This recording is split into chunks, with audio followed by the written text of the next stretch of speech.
There's something strange in the neighborhood. Who you gonna call?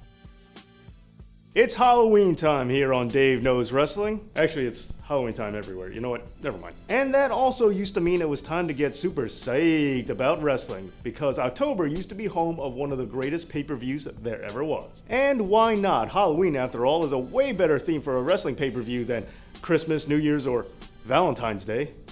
What was the WWF thinking? But unfortunately, it's been a while since we've been graced with this gracious pay-per-view, even though there's no real reason why we shouldn't have it today. And that's exactly the topic of this episode, because today, Dave knows Halloween Havoc. Halloween Havoc used to be one of the mainstay pay-per-views for World Championship Wrestling, and some might even say, possibly, their best. Crazy to think that this is actually the company that rejected The Undertaker.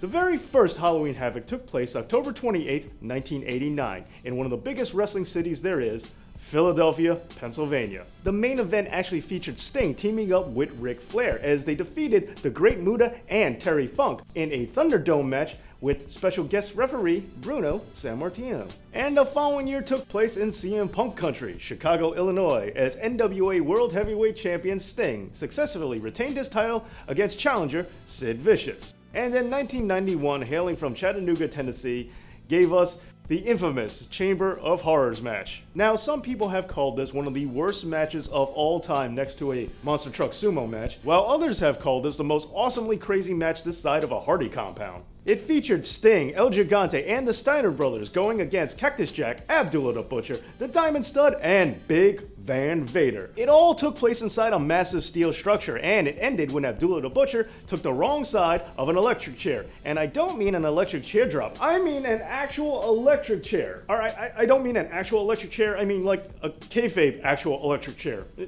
You know. And that was just a curtain jerk match. The main event had Ron Simmons unfortunately lose to, Lex Luger. Anyway, and then returning to the Philadelphia Civic Center in 1992, the main event for Halloween Havoc was Sting versus Jake the Snake Roberts. Sounds awesome, let's leave it at that. Alright, we can't leave it at that. It was a coal miner's glove match, and then Jake Roberts' really doped up toothless snake turned on him.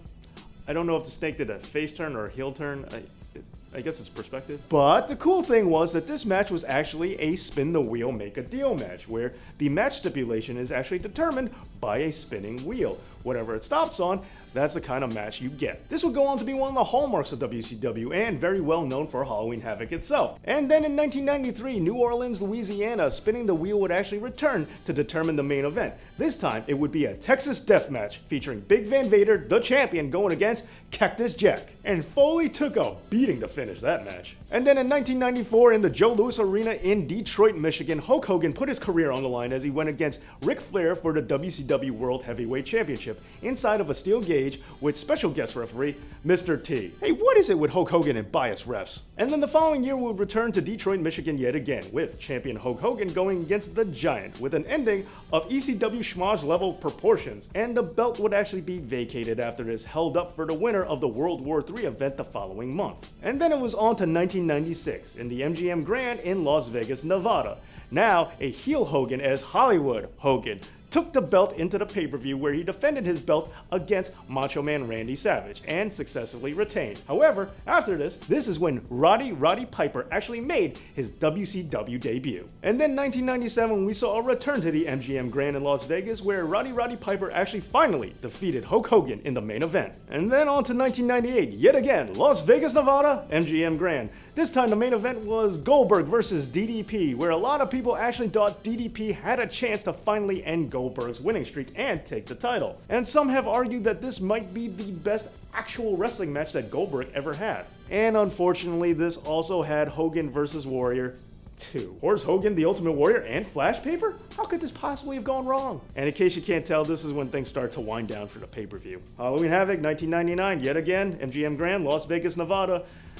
This was a weird one. This was the pay-per-view that ended the horrible month-long attempt to turn Sting heel. Heel Sting did manage to defeat the now face-again Hulk Hogan for the WCW Championship, only the ending was less than desirable. Sting would actually turn face again later on that night, defending his championship yet again, but this time losing it to Bill Goldberg. And then 2000 came, the final Halloween Havoc of all time, yet again from the MGM Grand in Las Vegas, Nevada. WCW champion Booker T successfully defended his title against Scott Steiner, and the main event saw Goldberg in a handicap match against Chronic, where, yet again, he was victorious. And that's how one of WCW's greatest pay-per-views goes out.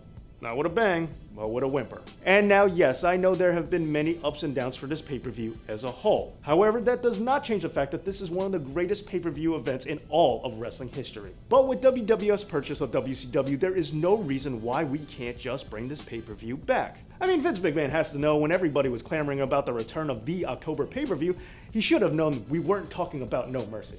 And if they bring it back soon enough, there's a chance I could finally see The Undertaker at a Halloween Havoc. And as far as I'm concerned, that's the way things ought to be. But what do you guys think? What are your favorite Halloween Havoc moments? And how badly do you want to see the pay-per-view make a return?